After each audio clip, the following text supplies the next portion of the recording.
কান্না করছিলে আম্মু? সালমা বেগম সাবিয়ার মাথায় সস্নেহে হাত বুলিয়ে দিলেন। শান্ত থমথমে দৃষ্টিজোড়া মুহূর্তেই নোনা জলে উপচে পড়ল। দু ফোঁটা অশ্রু গড়িয়ে পড়তেই তিনি বললেন, একটা মানুষের পক্ষে আর কত সহ্য করা সম্ভব পুতুল? কটা দিন ধরে শান্তিতে থাকতে পারছি না আমি, আবার আজ তুই। সাবিয়া কিছু বলল না, নির্বিকার চাহনিতে মায়ের দিকে চেয়ে রইল। সালমা বেগম পুনরায় বললেন, ওই মানুষটার জন্য কেঁদে কি হবে বল? এসব মানুষের জন্য কেঁদে বুক ভাসিয়ে দেওয়াটা বোকামি ছাড়া কিছুই না। সাবিয়া লক্ষ্য করলো তার মায়ের চাহনি। এই চাহনির পেছনের দিনগুলোর মতো নরম অসহায় নেই। কেমন এক দৃঢ়তা এসে জায়গা করে নিয়েছে এই চাহনিতে। স্বামী নামক মানুষটির প্রতি একরাশ ঘৃণা দেখা মিলছে এই চাহনিতে। সাবিয়া আশ্চর্য হয়ে লক্ষ্য করলো তার মা তার বাবার সম্পর্কে কথা বলার সময় কাঁদেনি, একটুও কাঁদেনি। মায়ের এই মজবুত রূপ দেখে সাবিয়া হতবাক হয়ে জিজ্ঞেস করলো, আম্মু, তুমি এত স্ট্রং হয়ে থাকছো কি করে? তোমার কি একটু খারাপ লাগছে না? সালমা বেগম তাচ্ছিল্য হাসি হাসলেন, বললেন, এত বছর দুর্বল হয়ে দেখেছি তো, শেষ বয়সে এসে না হয় একটু মজবুত হলাম। আর রইল খারাপ লাগার কথা, ওই লোকটার জন্য একটুকু খারাপ লাগছে না, বরং প্রচণ্ড ঘৃণায় গা গুলিয়ে আসছে। তোর বুঝি খারাপ লাগে? মায়ের নিকট হতে এই জবাব শোনার পর সাবে আর প্রশ্নের উত্তর দিল না। কারণ এই প্রশ্নের জবাব দেওয়ার মতো পরিস্থিতি নেই এখন।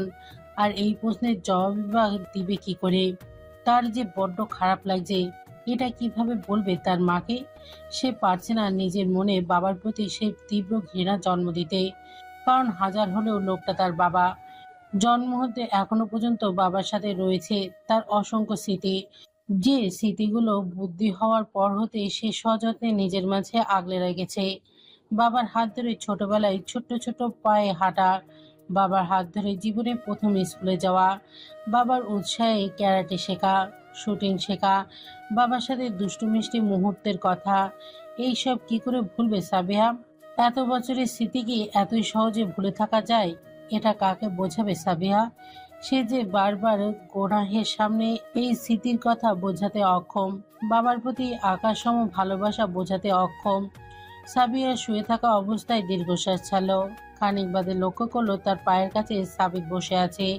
সাবিতের হাস্যোজ্জ্বল সুন্দর চেহারাখানা কেমন যেন শুকিয়ে গিয়েছে মনে হয়। সে কেমন উদাস হয়ে বসে আছে। তার এই উদাসীনতার কারণ সাবিয়া জিজ্ঞেস করলো না, কারণ সে তার ছোট ভাইয়ের এই উদাসীনতার কারণ অনুমান করতে পারছে।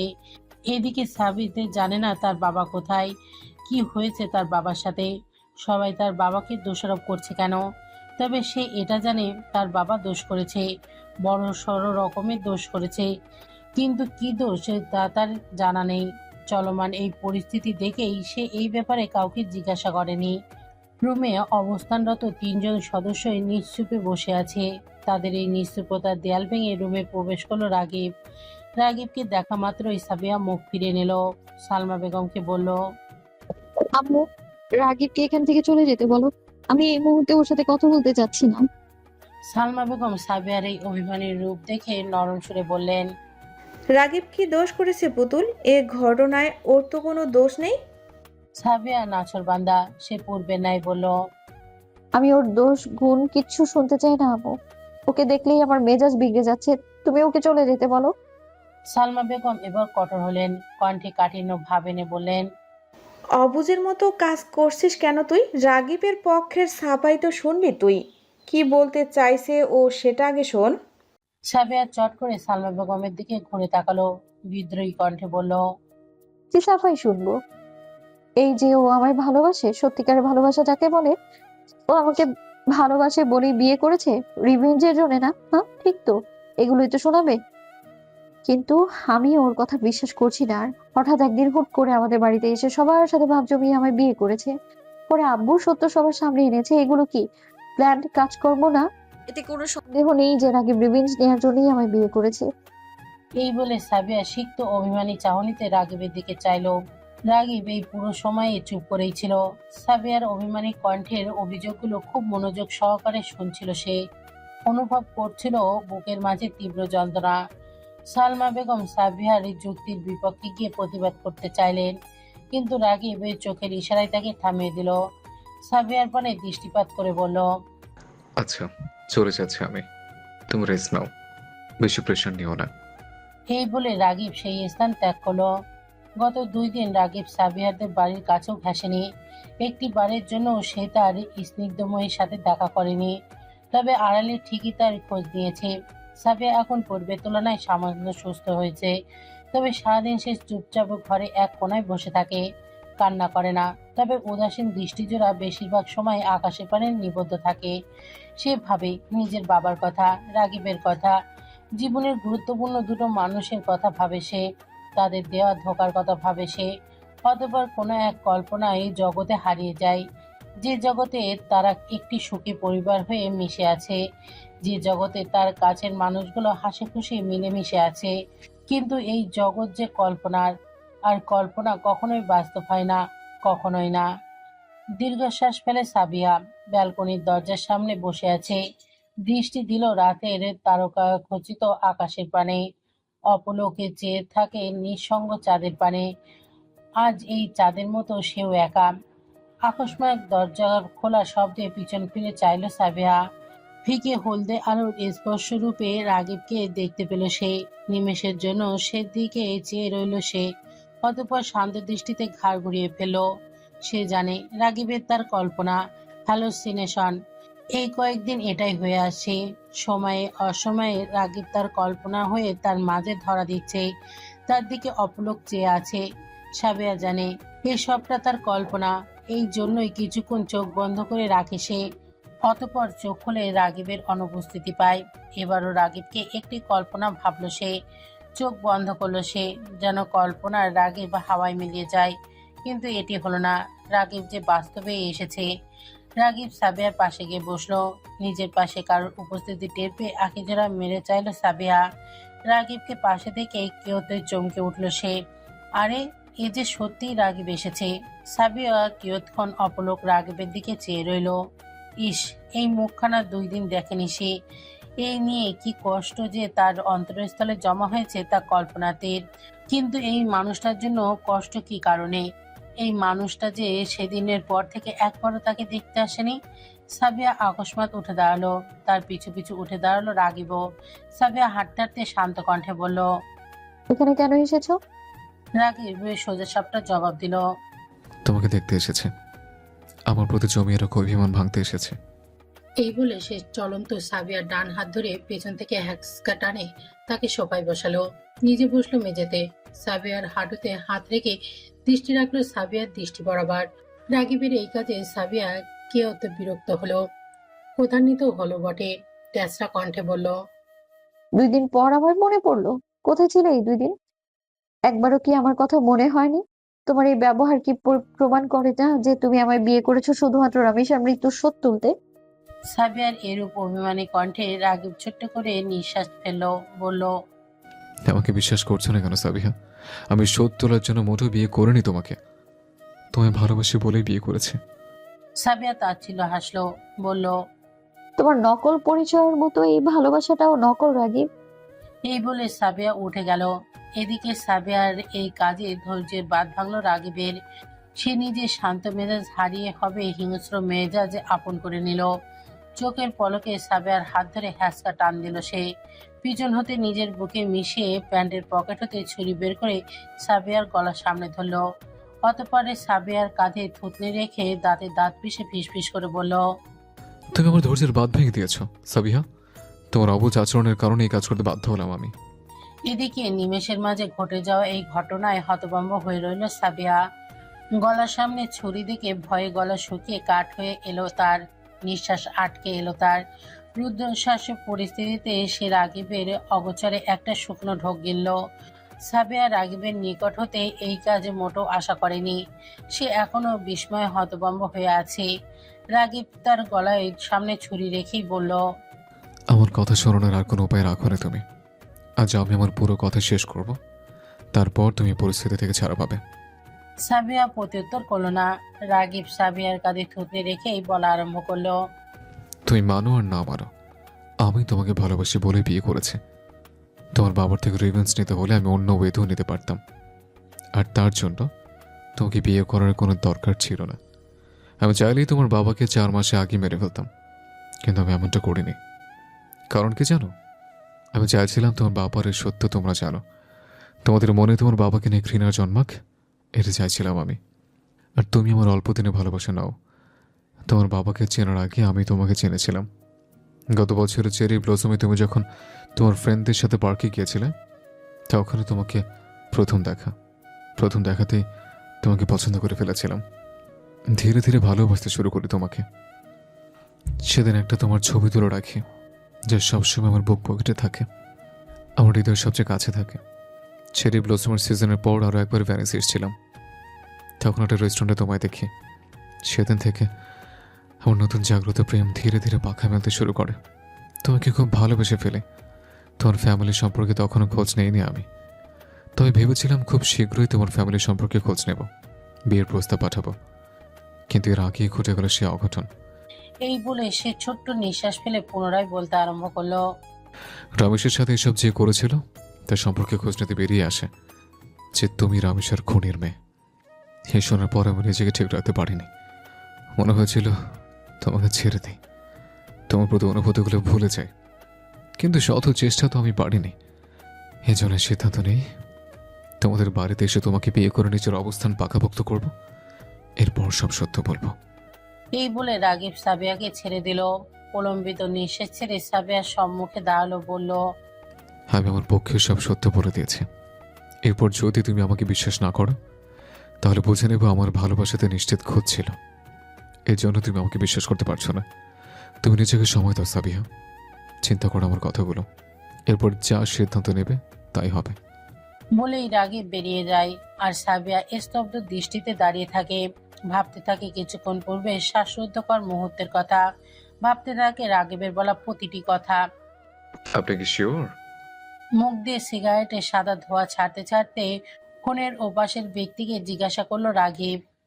আমি আবারও জিজ্ঞেস করছি, আপনি ভেবেচিন্তে ডিসিশন নিয়েছেন তো? অপর পাশের ব্যক্তির জবাব শুনে রাগিব দীর্ঘশ্বাস ছাড়লো, বলল, ওকে, আপনি যখন রিস্কি আর ডেয়ারিং কাজটা করতে চাইছেন, তখন আর কিছু বলবো না আমি। তবে এতটুকু জানিয়ে রাখি, এটা কোনো ছেলে খেলার নয়, অন্য পর্যায়ে সাহস থাকতে হবে এতে। ওকে, রাখছি তাহলে। এই বলে রাগিব ফোন কেটে দিল। হোটেলের বারান্দায় দাঁড়িয়ে দাঁড়িয়ে সিগারেটের ধোঁয়া ছাড়ছে সে। অনেক শুয়ে আছে একই রুমের বিছানায়। হঠাৎ অনেকের ফোন কল এলো। সে কল রিসিভ করে কয়েক সেকেন্ড কথা বলেই কেটে দিল।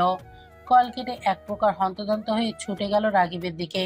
রাগিবের সম্মুখে দাঁড়িয়ে দিশেহারা হয়ে বলল, পালিয়ে গিয়েছে, আমাদের হাতের নাগাল থেকে বেটা পালিয়ে গিয়েছে। পাশ্চাত্যের আভিজাতে শহর ভ্যানিস উৎসবের আমেজে মুখরিত। পুরো ভ্যানিস শহরে ঘুরে বেড়াচ্ছে রং বেরঙের পোশাকে আচ্ছাদিত বিভিন্ন পেশার মানুষজন, যাদের প্রত্যেকের মুখে রয়েছে বাহারি রং ও ডিজাইনের মাস্ক। পোশাকের সাথে মিল রেখে বানানো মাস্কগুলো তাদের আসল পরিচয় ঢেকে দিচ্ছে, তাদের বানিয়ে দিচ্ছে আগন্তুক। কেউ জানতে পারছে না মাস্কের ওপাশের মানুষটিকে।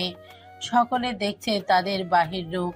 এই মাস্ক পরা উৎসবের নাম কার্নিভাল উৎসব। প্রতি বছর সারা বিশ্বের ন্যায় ভ্যানিসেও এই উৎসব জমজমাটভাবে পালন করা হয়। এটি হয় প্রতি বছরের ফেব্রুয়ারি মাসে, যার ব্যক্তিকালে 2 সপ্তাহেরও বেশি থাকে। 11 শতকে থেকে প্রতি বছর ভ্যানিসের কার্নিভাল ফেস্টিভ্যাল হয়। সেখানকার স্থানীয়রা বিশ্বাস করে এই উৎসবের সাম্য ঐদার্যের প্রতীক। এই বছরে সেন্ট্রাল মার্চ স্কয়ারে কার্নিভাল ফেস্টিভ্যালের আয়োজন করা হয়েছে, যেখানে কস্টিউম শো ও কস্টিউম কনসার্টের আয়োজন করা হয়েছে।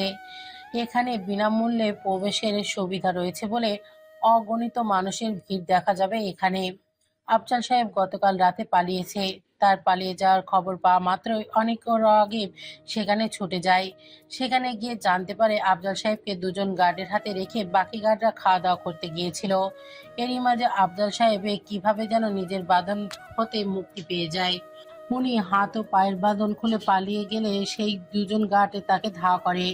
পথে তাকে পাকড়াও করলেও উনি গার্ডদের উপর হামলা করে পুনরায় পালিয়ে যান। তবে বেশ কয়েক কদম যেতেই হামলার শিকার হওয়া একজন গার্ড তার পায়ে গুলি চালিয়ে বসে। এতে আফজাল সাহেব আহত হলেও নিজের মধ্যে থাকা তেজ হারায়নি। আঘাতপ্রাপ্ত পা নিয়ে উনি কোনো মতে সেই স্থান হতে ছুটে চলে যান। আফজাল সাহেবের এই কাণ্ডের কথা জেনে রাগিবের মেজাজ গরম হয়ে উঠেছিল। ফলস্বরূপ গার্ডদের ইচ্ছা মতো কিছু কথা শুনিয়ে দেয় সে। তবে তার এই তিরিক্ষি মেজাজ ঠান্ডা করতে সাহায্য করে অনেকের কথা শুনে রাগিব শান্ত হয়। পরে গার্ডদের নির্দেশ দেয় আফজাল সাহেবকে খুঁজে বের করতে। কিন্তু গতকাল রাত হতে আজ দুপুর অবধি তারা আফজাল সাহেবকে খুঁজে পায়নি। রাগিব নিশ্চিত আফজাল সাহেব রাগিবের চেনা পরিচিত কোনো জায়গায় অবস্থান করেননি। তাহলে উনি আশ্রয় নিয়েছেন কোথায়? দুপুরের দিকে রাগিবের ফোনে মিস্টার ডেভিলের কল এলো।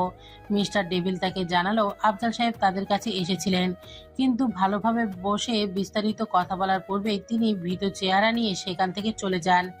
মিস্টার ডেভিডের নিকট এই তথ্য শোনার পর রাগিব নিশ্চিত হতে পারল আফজাল সাহেব ভ্যানিসেই আছেন। ভ্যানিস হতে পালিয়ে যাননি তিনি। তাহলে এই মুহূর্তে কোথায় অবস্থান করতে পারেন তিনি? এই ভাবতে ভাবতে আকস্মাত তার মাথায় কার্নিভাল ফেস্টিভ্যালের কথা মনে পড়ল। সে ভাবল এই মুহূর্তে আফজাল সাহেবের চেনা পরিচিত কোনো জায়গায় যাবেন না। একা থাকতে ভয় পাবেন, কারণ এতে তার উপর হামলা করতে সুবিধা হবে। এক্ষেত্রে উনি ভিড়ভাট্টাপূর্ণ জায়গায় থাকতে চাইবেন। আর ভিড়ভাট্টাপূর্ণ জায়গা বলতে এই উৎসব এই মুহূর্তে কার্নিভাল ফেস্টিভ্যালের চেয়ে ভালো কোনো জায়গা হয় না। কিন্তু এত মানুষের মুখোশের আড়ালে সে আফজাল সাহেবকে চিনবে কি করে? এই নিয়ে ভাবনায় পড়ে গেল সে। আমি শিওর এই বুড়ো ব্যাটা কার্নিভাল ফেস্টিভ্যালে থাকবে।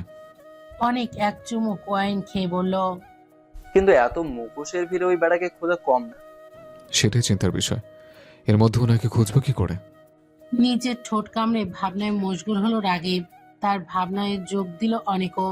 হঠাৎ অনেকে ভীষণ গুরুত্বপূর্ণ কিছু মনে করতে পেরেছে এমন উৎসুকতা নিয়ে বলল। আরে শহরের টোস্টগুলো খোঁজ নিলেই পেয়ে যাবি শিওর। অনেকের কথা শুনে রাগে মাথা তুলল, কপাল কুচকিত হয়ে এলো তার। অনেক পুনরায় বলল, কার্নিভাল ফেস্টিভ্যালে থাকা অর্থ ফেস্টিভ্যালের পোশাক পরে থাকা, আর এই পোশাকগুলো টেলার্স থেকেই ধার করতে হবে। তো শহরের প্রতিটা টেলার্সে বেড়ার ছবি দেখিয়ে আমাদের লোক দিয়ে খোঁজ নিলে ইজিলি খোঁজ পাওয়া যাবে ওর। আবার প্লাস পয়েন্ট হিসেবে ওর পায়ে একটা গুলিও লেগেছে। তো নর্মালি তো সে হাঁটতে পারবে না, নিশ্চয়ই খুঁড়িয়ে হাঁটবে। এতে করে ইজিলি বেড়াকে ধরতে পারবো আমরা। অনেকের কথায় উচ্ছ্বাসিত হয়ে উঠল রাগিব। নিজের উচ্ছ্বাস প্রকাশ করতেই সে অনেকের পিঠে একটি কিল বসে উৎফুল্ল কণ্ঠে বলল, বাহ, এত রেজিলি ব্যাটাকে খুঁজে পাবো ভাবিনি। ইউর গ্রেট অনেক ব্রো। মাথার খিলো একদম উপচে উপচে পড়ছে মনে হয়। রাগিবের শেষাক্ত কথা শুনে সরু চোখে চাইল অনেক, বলল, এটা কমপ্লিমেন্ট ছিল নাকি ইনসাল্ট ছিল আমার জন্য? রাগিব তখন ফোনে কল লাগাতে ব্যস্ত। অনেকের এই প্রশ্ন শুনে সে ফোনের স্ক্রিনে তাকিয়ে অনেকের পিঠে আরেকটি ঘা বসিয়ে দিল, বলল, অবভিয়াসলি ইটস এ কমপ্লিমেন্ট। এই বলে সে উঠে পড়লো। অনেক তাকে কিছু বলতে গিয়েও বলল না। রাগিবের এই কিলে অনেকের পিঠে যে জল করছে এটা বলার পূর্বেই রাগিব ফোনে ব্যস্ত হয়ে পড়লো। এদিকে রাগিবের ওপর রাগান্বিত হয়ে দাঁত কিরমির করতে করতে অনেক আরেক পেকে ওয়াইন নিল। রাগিবের তার সহচর্যদের সব কাজ বুঝিয়ে বলল, নির্দেশ দিল শহরের একটা টেলার্সও যেন ছুটে না যায়। তাদেরকে গুরুত্বপূর্ণ সব নির্দেশ দিয়ে আফজাল সাহেবের একটি ছবি তাদের কাছে পাঠিয়ে দিল। অতঃপর ফোন কেটে প্রলম্বিত নিঃশ্বাস ছেড়ে ধারালো গলায় বলল, যে কাজটা সহজে করতে চেয়েছিলাম তাতে জটিল বানিয়ে ফেললি, কিন্তু কি আর করার, এর ফলও ভোগ করবি তুই। আফজাল সাহেবের উদ্বিগ্ন হৃদয়ের হাঁটছেন, আর হৃদয় কম্পন ক্রমত ঊর্ধ্বমান। প্রচন্ড ভয়ে আছেন তিনি। এই বুঝি তাকে রাকিব ধরে ফেলল। পুরনো আমলের লাল সাদা রাজ ঘরোয়ানা পোশাকে নিজেকে আচ্ছাদিত করে রেখেছেন তিনি। পুরো মুখশ্রী জুড়ে সাদা মাস্ক, যার দু চোখের অংশ লাল ডিজাইনে অঙ্কিত। মাস্কের মাথার অংশে একপাশে রয়েছে লাল সাদা মিশ্রিত রঙের পালক। তার মতো এমনই বিভিন্ন সাজ পোশাকে আবৃত হয়ে আছে কতিপয় মানুষ, আর তাদের ছবি তুলছে ঘুরতে আসা বিভিন্ন পর্যটকেরা। ইতিমধ্যে আফজাল সাহেবের পোশাকের ডিজাইনে আকৃষ্ট হয়ে গুটি কয়েক মানুষ তার ছবিও তুলতে চেয়েছিলেন, কিন্তু প্রাণের ভয় নিয়ে চলাচল করতে থাকা লোকজনগুলো এই ছবি তোলার পূর্বেই রাগত হয়েছিলেন তিনি। ফলশ্রুতি বিনা বাক্যে তাদের উপেক্ষা করে যান তিনি। ভারী পোশাক পরে গুলি খাওয়া পা নিয়ে খুঁড়িয়ে খুঁড়িয়ে হাঁটছেন আফজাল সাহেব। হাঁটতে বেশ কষ্ট হচ্ছে তার। কিছু দূর হাঁটার পর ক্লান্ত শরীর নিয়ে একটি রেস্তোরাঁর বাইরে রাখা টেবিলগুলোর একটি চেয়ারে বসে পড়লেন তিনি। ভ্যানিসে রাত নেমেছে বহুক্ষণ পূর্বে। রাতের দীর্ঘতার সাথে বাড়ছে মানুষের আনাগোনা, জমে উঠছে কার্নিভাল ফেস্টিভ্যাল। আশেপাশে কার্নিভাল ফেস্টিভ্যালের পোশাক পরিহিত বিভিন্ন মানুষজন ঘুরে বেড়াচ্ছে অসংখ্য পর্যটক। রেস্তোরাঁয় বসে এক কাপ কফি অর্ডার করে বিল মিটিয়ে দিলেন আফজাল সাহেব। চারপাশে এক নজর বুলিয়ে পরনের মাস্কটা খুলে মাথায় ঝুলিয়ে রাখলেন তিনি। দীর্ঘ সময় পর প্রাণ ভরে নিঃশ্বাস নিয়ে প্রলম্বিত নিঃশ্বাস ছাড়লেন তিনি। এই লুকোচুরি খেলা আর ভালো লাগছে না তার, কিন্তু প্রাণ বাঁচানোর দায়ে এই খেলা তো চালিয়ে যেতেই হবে। যতক্ষণ লুকিয়ে থাকবে প্রাণ বেঁচে থাকবে ততক্ষণ। যখন এই খেলার সমাপ্তি ঘটবে তখন সমাপ্তি ঘটবে তার প্রাণেরও। 10 মিনিটের মাঝে টেবিলে কফি চলে এলো। কফির কাপে এক চুমুক দিয়ে প্রশান্তির নিঃশ্বাস ছাড়লেন তিনি, কিন্তু দ্বিতীয় চুমুক দিতেই হঠাৎ তার কাঁধে হাত রাখলো কেউ। চমকে উঠলেন আফজাল সাহেব। বেসামলতার দরুন পুড়িয়ে ফেললেন ঠোঁটজোড়া। তার কাঁধে হাত রাখা লোকটি বলে উঠল, হেই ম্যান। সামান্য এই কথাই প্রাণে বাঁচার দায়ে পালিয়ে বেড়ানো আফজাল সাহেবের মনে ভয়ের উদ্বেগ ঘটালো। তিনি ভাবলেন, পেছনের মানুষটি রাগী বা তার কোনো লোক নয় তো। এইভাবে আতঙ্কিত কফির কাপ ফেলে পুড়ে যাওয়া ঠোঁট নিয়ে হুড়মুড় করে উঠে দাঁড়ালেন তিনি। নিজেকে বাঁচানোর ভয়ে পেছনের লোকটিকে না দেখে খোঁড়াতে পালালেন তিনি। এদিকে তার এই ব্যবহারে সেই লোকটি কিছুটা আশ্চর্যজনিত হলো। লোকটি মূলত আফজাল সাহেবের সাজগোজ দেখে নিজের একজন সহকর্মীকে সন্দেহ করেছিলেন। সেই সন্দেহের জোরেই তিনি আফজাল সাহেবের সাথে কথা বলে নিশ্চিত হতে চেয়েছিলেন, কিন্তু পিছন হতে আফজাল সাহেবকে ডাকার মাত্রই তিনি ছুটে পালালেন। গুলি খাওয়া পানে কোনো মতে দৌড়ে সেন্ট মার্কস স্কোয়ারে পৌঁছালেন আফজাল সাহেব। এখানে মানুষের ভিড় অগণিত। ঘড়িতে সময় হয়েছে রাত 1টা, অথচ এখানে লোকজনের ভিড় কমেনি একটুও। এদিকে অবিরাম দৌড়ানোর ফলে পায়ে চিনচিন ব্যথা অনুভব করছেন তিনি। এই মুহূর্তে এই ভিড়ে দাঁড়িয়ে থাকা দায় হয়ে পড়েছে তার জন্য। ফলস্বরূপ হাঁপাতে হাঁপাতে ভিড় হতে খানিক দূরে একটি বেঞ্চে বসলেন তিনি। এখানেও অবশ্য ভিড়ের কমতি নেই। হাঁপিয়ে ওঠা আফজাল সাহেবকে মাস্কে আবৃত হতে দেখে কয়েকজন পর্যটক ছুটে এলেন তার সম্মুখে। নিজেদের ফোন নিয়ে ছবি তুলতে লাগলেন তার। এই ছবি তোলার পূর্বে দেখে ভীষণ বিরক্ত হলেন আফজাল সাহেব, কিন্তু পরিস্থিতি জাতাকলে পড়ে মুখ বুজে সব সহ্য করে গেলেন তিনি। 5 মিনিট অতিবাহিত হলো। আফজাল সাহেবের পূর্বের তুলনায় খানিক স্বাভাবিক হয়ে এসেছেন, তবে তার পায়ের আঘাতে চিনচিনে ব্যথা এখনো কমেনি। গতকাল রাতে গুলি খাওয়ার পর একটা ডিসপেন্সারি শপ হতে একটি ওষুধ ব্যান্ডেড নিয়েছিলেন নিজের জন্য। গুলি ছুঁয়ে চলে যাওয়া ওই পা হতে গুলি বের করার ঝামেলা পোহাতে হয়নি তাকে। গড়িয়ে পড়া রক্ত পরিষ্কার করেই তিনি ব্যান্ডেজ করলেন সেখানে। ব্যান্ডেজ করার পর হতে এখনো ধীর স্থিরভাবে বেশিক্ষণ বসে থাকতে পারেননি তিনি। ফলে পায়ের ব্যথা বেড়েছে বই কি কমছে না।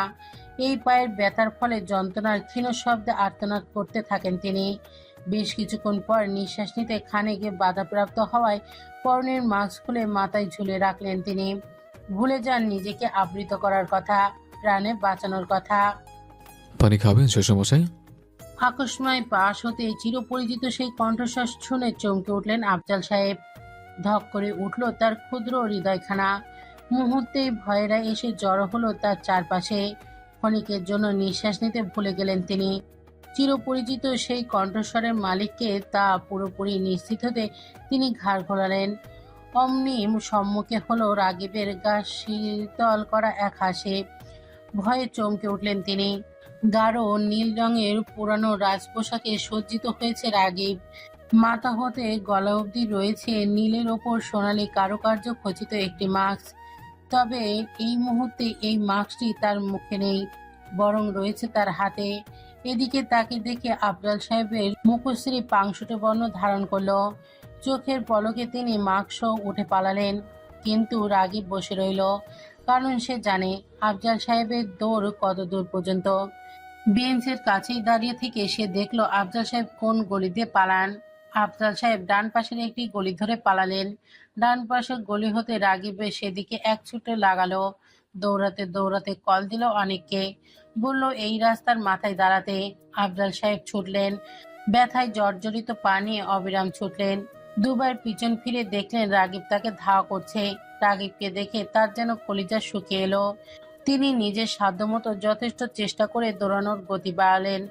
দৌড়াতে দৌড়াতে এক গলি পেরিয়ে পরের গলিতে গেলেন, কিন্তু রাগিবের নিকট হতে লুকিয়ে পড়ার জায়গা খুঁজে পেলেন না। হঠাৎ দেখলেন সামান্য দূরেই ক্যালভিনা ফেস্টিভ্যালের পোশাক পরিহিত কয়েকজন ব্যক্তি ভিড় জমিয়েছে। তিনি দ্রুত গিয়ে সেই ভিড়ে ঢুকে পড়লেন।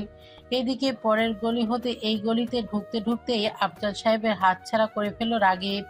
তার অতি ব্যস্ত অনুসন্ধানী দৃষ্টিজোড়া আফজাল সাহেবকে খুঁজতে লাগলো, কিন্তু পেল না। অতঃপর তার নজর গিয়ে ঠেকলো সেই ভিড়ের ওপর। কাল বিলম্ব না করে ছুটে গেল ভিড়ের দিকে। রাগিবকে ছুটে আসতে দেখে আফজাল সাহেব আতঙ্কে হতবুদ্ধি হয়ে পড়লেন। কোনো রকম চিন্তাভাবনা ছাড়াই নিজেকে যত সম্ভব আড়াল করে সেই ভিড় হতে বেরিয়ে গেলেন তিনি। আফজাল সাহেবকে হন্যে হয়ে ভিড়ের মধ্যে খুঁজতে লাগলো রাগিব, কিন্তু পেল না। তবে ক্ষণিকের মাঝে লক্ষ্য করলো ভিড় হতে বেরিয়ে একটি লোক দৌড়াচ্ছে। এতে কোনো সন্দেহ নেই লোকটি আফজাল সাহেব। রাগিব পুনরায় ছুট লাগালো। আফজাল সাহেব দৌড়াচ্ছেন, যতটা পারছে শরীরে জোর দিয়ে দৌড়াচ্ছেন। তার পিছে দৌড়াচ্ছে রাগিব। আফজাল সাহেব দৌড়ানোর এই গতি দেখে অবাক হলো রাগিব। সে ভেবে পেল না আফজাল সাহেবের শরীরে এত শক্তি এলো কি করে। আফজাল সাহেব দৌড়াতে দৌড়াতে প্রায় জনমানব শূন্য একটি গলিতে ঢুকে পড়লেন। সুযোগ পেল রাগিব। দৌড়াতে দৌড়াতে হয়রান হয়ে যা বিরক্ত হলো সে। ফলে মুহূর্তেই পরনের পোশাকের আস্তীর্ণ হতে পিস্তল বের করে আফজাল সাহেবের আহত পায়ে গুলি চালালো সে। লুটিয়ে পড়লেন আফজাল সাহেব। তীব্র ব্যথায় আর্তনাদ করলেন তিনি। রাগিব তৎক্ষণাৎ দৌড়ে আফজাল সাহেবের নিকট চলে এলো। আফজাল সাহেবের নাগালে এসে হাঁটুতে হাত ভর দিয়ে হাঁপাতে লাগলো সে। ব্যথায় জর্জরিত আফজাল সাহেবের দিকে তাকিয়ে তাচ্ছিল্য হাসি দিয়ে হাঁপিয়ে ওঠা কণ্ঠ নিয়েই বলল, তোর দৌড় এতটুকুই, আর কত পালাবি বুড়ো বেটা? শেষ মুহূর্তে এসে আফজাল সাহেবের রাগ ও তেজ যেন কমল না। তিনি ঘৃণা ভরা চাহনিতে রাগিবের পানে চাইলেন। দাঁত কিরমির করে ক্ষীণ স্বরে কিছু বললেন, কিন্তু রাগিবের কানে তা গেল না। রাগিব বলল, অনেক ভাগিয়েছিস আমাকে। যেখানে তোকে এক গুলিতে মারতে চেয়েছিলাম সেখানে পিস্তলের সবকটা গুলি তোর শরীরে বিভিন্ন জায়গায় বিধিয়ে মারবো তোকে। তোর মৃত্যুটা হবে যন্ত্রণার, কঠিন যন্ত্রণার। যন্ত্রণার মৃত্যু কাকে বলে দেখবি না? সচকে দেখাবো তোকে। রাগিবের কথা শেষ হওয়া মাত্রই দ্রুত আফজাল সাহেবের ক্ষণিকের মাঝে একটি কাজ করে বসলেন।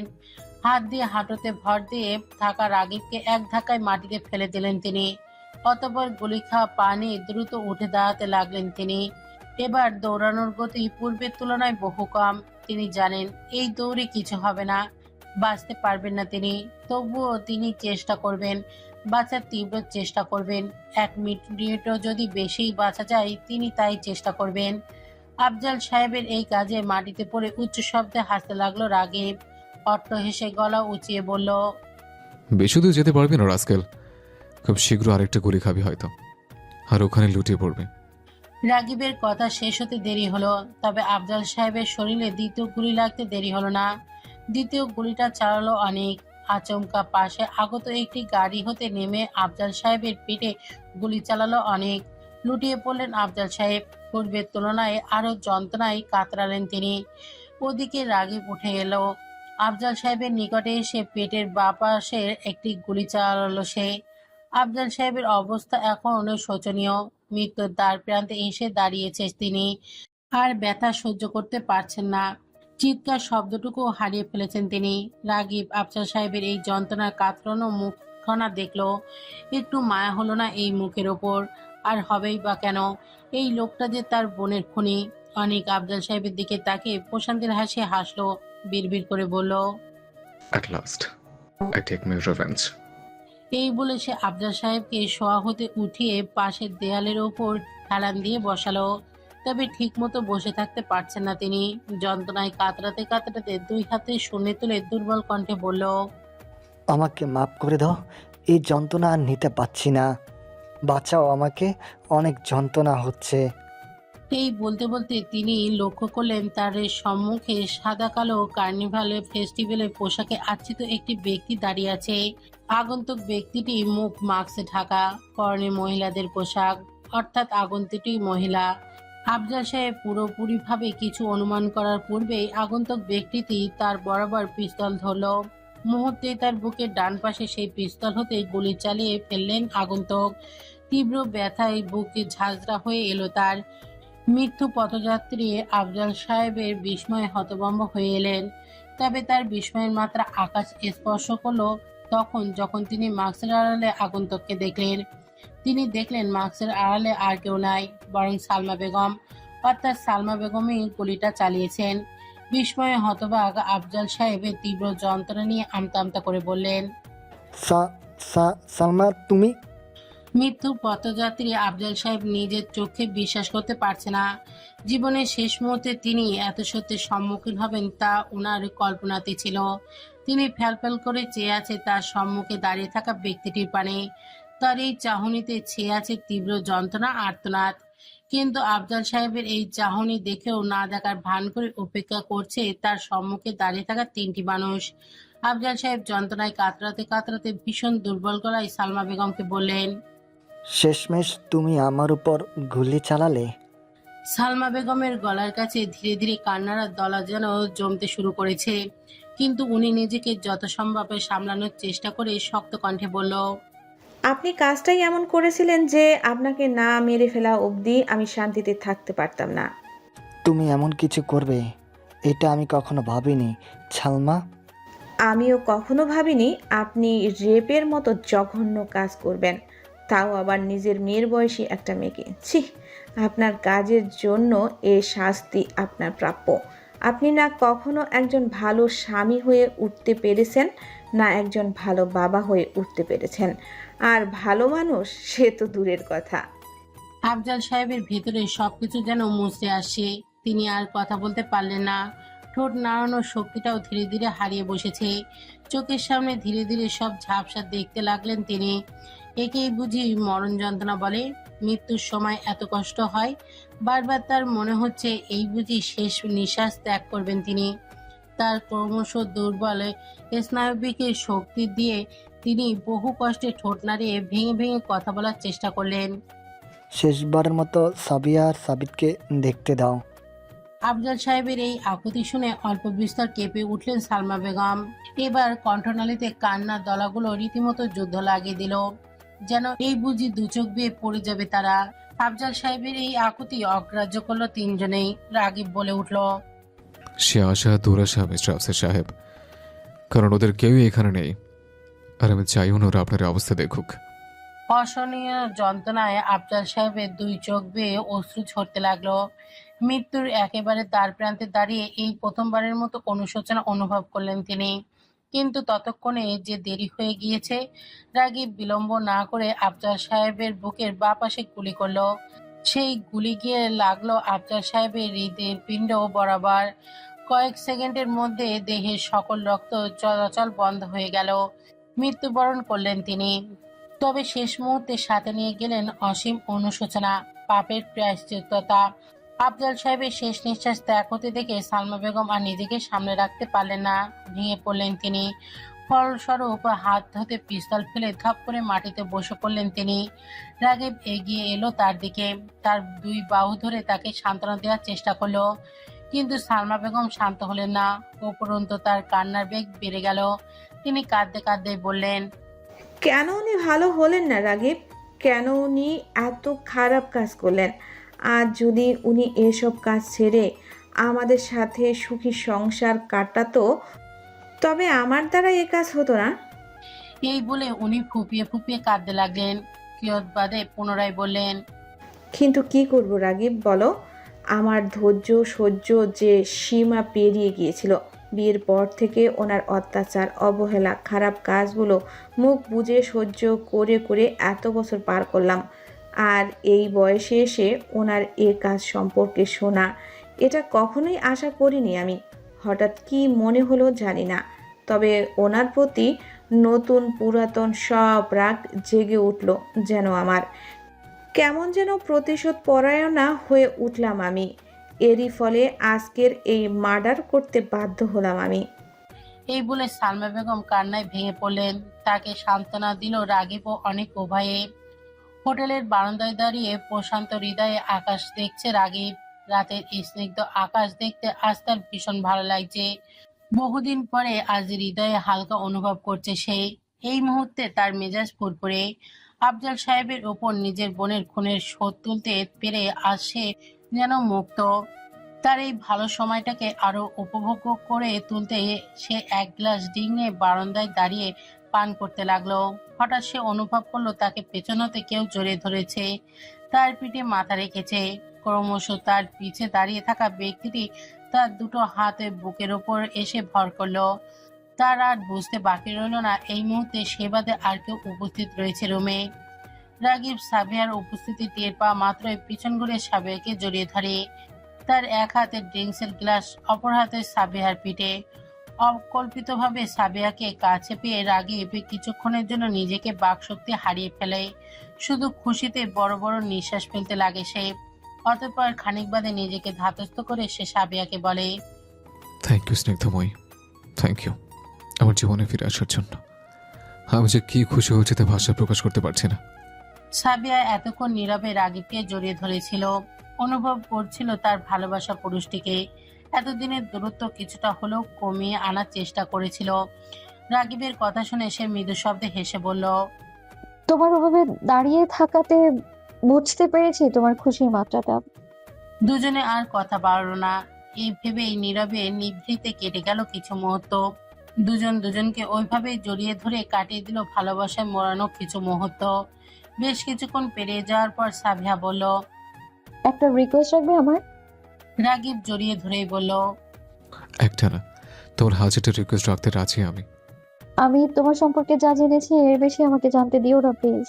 তোমাকে আমি যতটুকু চিনি ততটুকুই থাকো, এর বেশি আমি তোমার সম্পর্কে আর কিছুই জানতে চাই না। রাগিব ঈষৎ হাসলো, বলল, ঠিক আছে, এই আমিকে তুমি ভালোবাসো, আড়ালের আমিটা না হয় আধারে ঠেলে দিই তোমার জন্য। সাবিয়া নিস্তুপ রইল। রাগিবের কথায় ভীষণ খুশি হলো সে। এরই ফলে রাগিবকে দ্বিতীয় অনুরোধ করার সাহস পেল সে। এবার সে বলল, আর একটা রিকোয়েস্ট। হ্যাঁ বলো। আমি আমার বাবাকে খুব ভালোবাসি রাগিব। আমি হাজার চেষ্টা করেও আব্বুকে ঘৃণা করতে পারছি না। বারবার আব্বুর সাথে কাটানো স্মৃতিগুলো ভেসে উঠছে বারবার আমার চোখের সামনে। সত্যি বলতে এই পৃথিবীতে আমি সবচেয়ে বেশি ভালোবাসতাম আমার আব্বুকে। ইভেন এখনো বাসি। আম্মুর চেয়ে আব্বুকে সবসময় বেশি ভালোবেসেছি আমি। এজন্য কখনোই চাইবো না আব্বুর কোনো ক্ষতি হোক। কিন্তু আব্বু খারাপ কাজ করেছে, খারাপ কাজ বলে ভুল হবে, পাপ করেছে। এই পাপের শাস্তিও যে দেওয়া উচিত সেটাও জানি আমি। আমিও চাই আব্বু তার শাস্তি ভোগ করুক, কিন্তু কখনোই আব্বুর মৃত্যু চাইবো না আমি। কোনো মেয়েই স্বেচ্ছা তার বাবার মৃত্যু চাইবে না। সবচেয়ে বড় কথা, আমি কখনোই আব্বুর মৃত মুখ দেখতে পারবো না, সহ্য করতে পারবো না আমি। তাই রাগিব, তোমার রিকোয়েস্ট করছি আমি, আব্বুকে যা করার করো, কিন্তু মেরো না দয়া করে। আমি পারবো না এটা সহ্য করতে। রাগিব মুহূর্তেই সাবিয়াকে ছেড়ে দিয়ে দাঁড়ালো। তার চোখে চাপা ক্রোধ বিরাজ করছে। সাবিয়া তা দেখেও উপেক্ষা করলো, করবে নাই বলল, প্লিজ রাগিব, আমার অনুরোধটা রাখো। আমি কখনো আমার বাবার মৃত্যু দেখতে পারবো না। সবচেয়ে বড় কথা, আমি এটা কখনোই মেনে নিতে পারবো না। আমার স্বামী, আমার বাবার খুনি, আমি কখনোই তোমার সাথে এক ছাদের নিচে থাকতে পারবো না। রাগিব কিছু বলতে চাইলো, সাবিয়াকে বোঝাতে চাইলো, কিন্তু সাবিয়া যেন আজ কিছুই না বোঝার পণ করে এসেছে। সে রাগিবকে কথা বলার সুযোগ না দিয়ে রাগিবের দুই হাতে নিজের হাতের মুঠোয় নিয়ে বলল, প্লিজ রাকিব, তুমি আব্বুকে যা শাস্তি দেবে আমি মেনে নেব, কিন্তু মৃত্যু না। আমি কখনোই মেনে নিতে পারবো না এটা। সাবিয়া এসব কথা শুনে রাগিব যেন এখন অথৈ সাগরে পড়ল। এখন কি করবে সে? সে যে আগে আফজাল সাহেবকে মেরে ফেলেছে, এটা সাবিয়াকে বোঝাবে কি করে সে? সাবিয়া এখন প্রায় উন্মাদ হয়ে আছে। এই মুহূর্তে সাবিয়াকে শত বোঝালেও লাভ হবে না, তা জানে রাগিব। তাহলে কি এই কারণে সে সাবিয়াকে চিরদিনের জন্য হারিয়ে ফেলবে? এই কথা ভাবতেই শিউরে ওঠে রাগিব। না, এমনটা হতে দেওয়া যাবে না। কিছুতেই সাবিয়াকে নিজের থেকে দূরে সরানো যাবে না। সে যে তার স্নিগ্ধ মহিকে নিজের থেকেও বেশি ভালোবাসে। রাগিব কিছুক্ষণ সাবিয়ার দিকে চেয়ে রইল, অতঃপর আচমকা সাবিয়াকে জড়িয়ে ধরে বলল, তুমি চিন্তা করো না সাবিহা, আমি এমন কিছু করবো না। মিথ্যে বলল রাগিব। নিজের মাঝে তীব্র সংকোচ ভাব অনুভব করলো, কিন্তু উপলব্ধি করলো সাবিয়ার অস্তিত্ব, সাবিয়ার হাসি। নিজের রুমে সাবিয়াকে ঘুম পাড়িয়ে রেখে রাগিব অনেকের রুমে প্রবেশ করলো। অনেকের মুখোমুখি দাঁড়িয়ে হিনহিনে কণ্ঠে বলল, যেভাবেই হোক সাবিহার বাবার মৃত্যু কার অ্যাক্সিডেন্ট হিসেবে দেখাবে। কোনোভাবেই যেন সাবিহা জানতে না পারে যে ওর বাবার মৃত্যুর জন্য আমি আর ওর মা দায়ী। কতদিন পারবে সাবিয়ার কাছ থেকে ওর বাবার মৃত্যুর সত্য লুকিয়ে রাখতে? সালমা বেগমকে শঙ্কিত গলায় প্রশ্ন করলো। রাগিব সালমা বেগমের এই প্রশ্ন শুনে কিছুক্ষণ নতমস্তকে বসে রইল। খানিক সময় পেরোতে প্রলম্বিত নিঃশ্বাস ছেড়ে বলল, জানি না, তবে শেষ অবধি চেষ্টা করে যাব। কারণ আমি সাবিয়াকে হারাতে চাই না, যে কোনো মূল্য ওকে আমার কাছে রাখতে চাই। এর জন্য শত মিথ্যের প্রশ্রয় নিতে হলে আমি দ্বিধাবোধ করব না। রাগিবের কথায় সালমা বেগম দীর্ঘশ্বাস ছাড়লেন। জানালার ধার হতে এসে সোফায় বসলেন। রাগিব তার মুখোমুখি একটি চেয়ারে বসে আছে। রাগিবের চেহারায় স্পষ্ট দুশ্চিন্তার ছাপ। সে ভেবেছিল রাত পেরোতেই সকালে সাবিয়াকে তার বাবার বিষয়ে সবটা খুলে বলবে, কিন্তু এর পূর্বেই সে সাবিয়ার এমন একটা আবদার করে বসবে তা কল্পনাও করেনি রাগিব। ঠোঁটের আগায় দুই হাতে তর্জনী আঙুল ঠেকিয়ে ভাবনায় নিমগ্ন রাগিব। তার ভাবনায় ঘুরছে সাবিয়া। সালমা বেগম তাই স্পষ্ট বুঝতে পারলেন। তিনি রাগিবকে কোমল গলায় জিজ্ঞেস করলেন। সাবিয়াকে এত ভালোবাসো? রাগিব জবাব দিল না। সালমা বেগমের দিকে নিষ্পলক চেয়ে বলল, হ্যাঁ, আর আমি একমাত্র জানি ওর প্রতি আমার ভালোবাসার কোনো সীমা নেই। সালমা বেগম প্রথমে মৃদু হাসলেন, অতঃপর জানালার দিকে চেয়ে নিঃশ্বাস ফেলে বললেন, আমার মেয়ের কপাল ভালো, তোমার মতো জীবনসঙ্গী পেয়েছে বলে। মাঝে মাঝে ভাবি, ওর ভাগ্য যদি আমার মতো হতো, ও যদি ওর বাবার মতো কোনো ছেলেকে জীবনসঙ্গী হিসেবে পেত, তাহলে ওকে আমি কিভাবে সামলাতাম। রাগিব প্রত্যুত্তর করল না। সালমা বেগমের দিকে কিছুক্ষণ চেয়ে রইল, অতঃপর আকস্মাৎ প্রশ্ন করে বসল, আপনি যখন নিজ হাতে আপনার স্বামীকে গুলি করলেন, তখন আপনার একবার হাত কাঁপেনি আন্টি? সালমা বেগম ঘাড় ঘুরিয়ে রাগিবের দিকে চাইলেন। নিষ্পলক চাহনিতে দৃঢ়তার সহিত জবাব দিলেন, না, এটুকু হাত কাঁপেনি।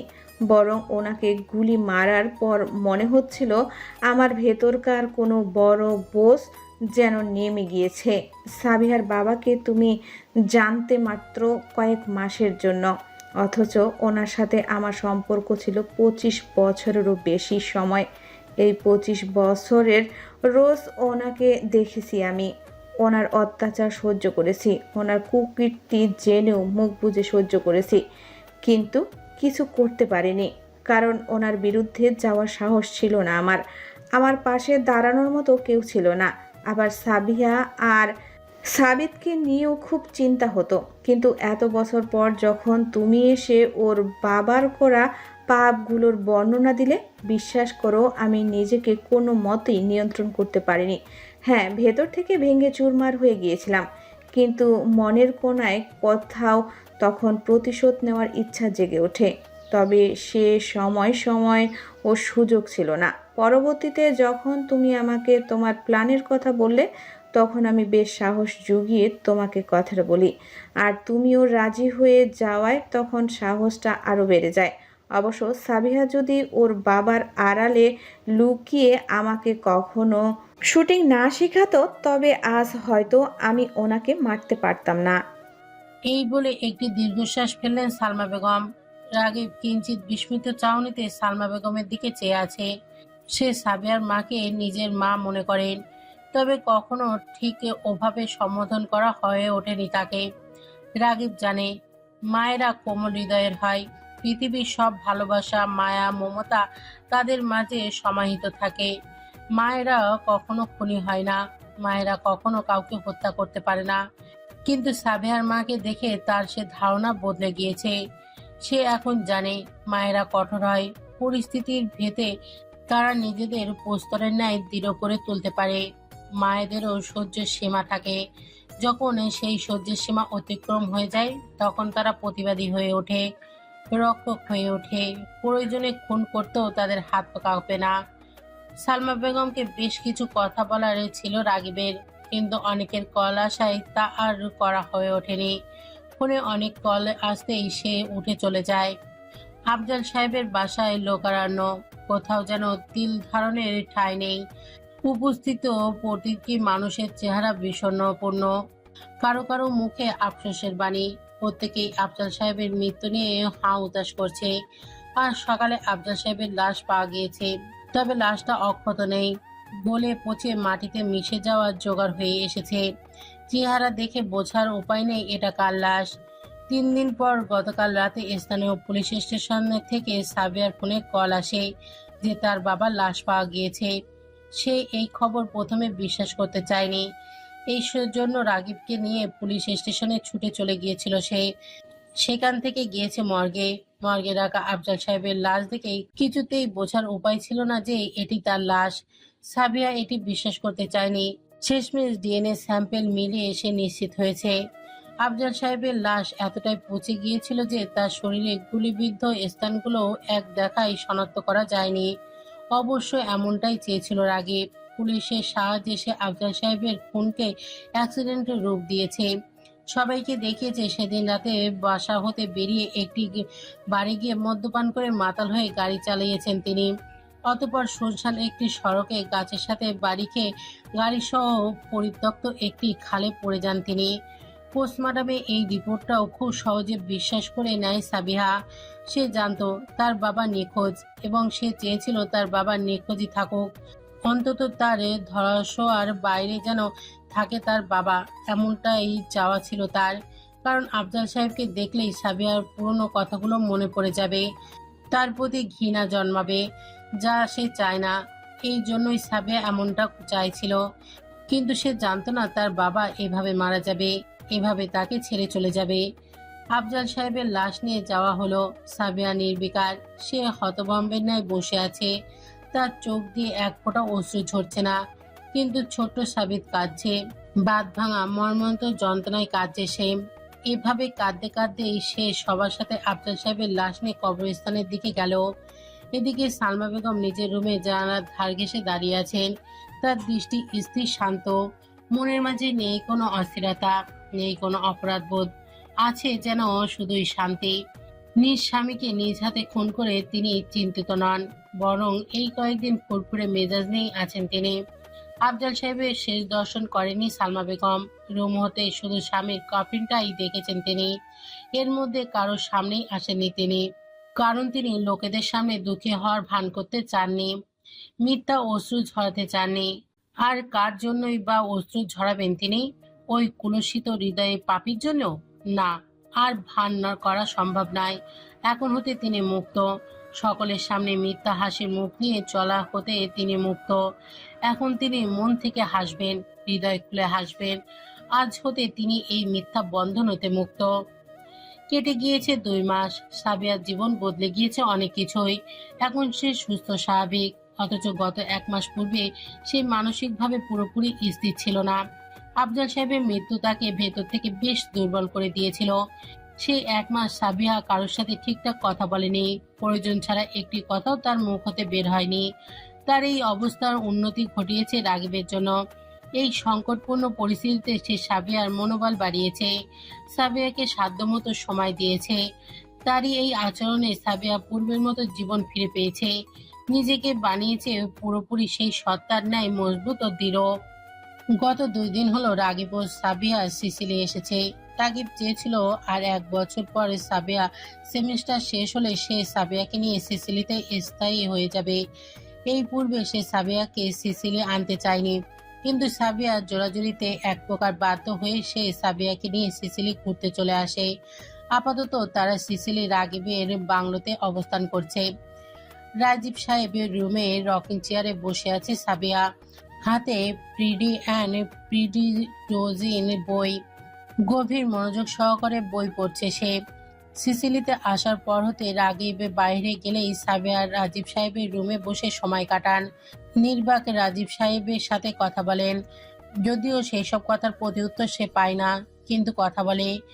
রাজীব সাহেবের মাঝে নিজের প্রয়াত বাবার ছবি দেখতে পায় সাবিহা। এই জন্যই বোধহয় আরো বেশি সময় এই রুমে ব্যয় করে সে। সাবিয়ার গভীর মনোযোগের ব্যাঘাত ঘটে রুমের বাইরে চলমান কিছু শব্দের কারণে। এই ব্যাপারে রুমের বাইরে থাকা গার্ডদের সাথে কথা বলতে চেয়ার ছেড়ে উঠতে নিলেই ঘটল এক আকস্মিক ঘটনা। ঝড়ের বেগের ন্যায় গার্ডের পোশাক পরিহিত 2 জন লোক ঢুকলো রুমে, হাতে তাদের পিস্তল, সাদা শার্ট রক্তে রঞ্জিত। দরজা খুলে অবিলম্বে তারা গুলি চালালো রুমের এদিক ওদিক। প্রথমে সিসি ক্যামেরা, রুমের লাইট, অতঃপর দামি দামি কিছু ফার্স ভেঙে চুরমার হলো। এখন রুমে প্রায় অন্ধকারে ঢাকা। আলো বলতে বাইরে আবছা দিনের আলোয় প্রবেশ করছে রুমে। সেই আলোতে সাবিয়া দেখতে পেল গার্ড দুটো হিংস্র চেহারা।